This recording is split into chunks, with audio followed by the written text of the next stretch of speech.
let's discuss the macros. And you also had India's retail inflation, the CPI print, and that eased to an 18-month low. So 4.7% is what we saw in the month of April versus what we witnessed last month at about 5.6%. And this is something, Nikunj, that you were alluding to as well, that the trend of inflation is lowering. See how beautifully it's come down. And we are talking about April, where crude came off in the month of May.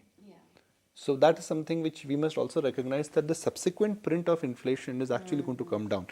I want to share something and I was just thinking through it, and I was traveling, so when you travel you get time to think, and I was just thinking through it that in this entire inflation global crisis, Indian inflation has not gone to 9 or 10%.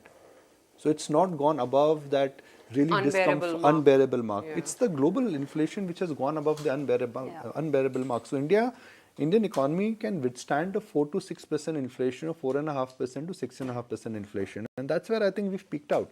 So I think this is fantastic news that inflation comes down, interest rates they start peaking out. So if we are in for a period of benign interest rates, which is where we would be. Shaktikanta Das has been really ahead of the curve in calling out the inflation peak, and he did not move in the last credit policy when every central banker is moving. I think it's quite commendable. So things are just falling in the slot now. FIs are back, inflation is down. All we need is a little bit of hope and some prayers, perhaps looking up every day, that we get a good monsoon this year. Yeah, absolutely. In fact, Governor Das also shared his view on the CPI numbers. Let's listen in. Very satisfying to note that the consumer price inflation, last month it was that is in the month of March, which data was released in April, on April 12th.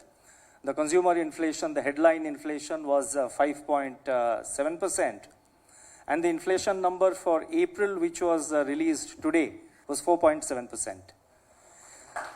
So it gives me and my colleagues in the Reserve Bank to say with reasonable amount of confidence, in fact, I would say with good amount of confidence, where we stand today, the country's GDP is expected to have grown by 7% last year, 22-23.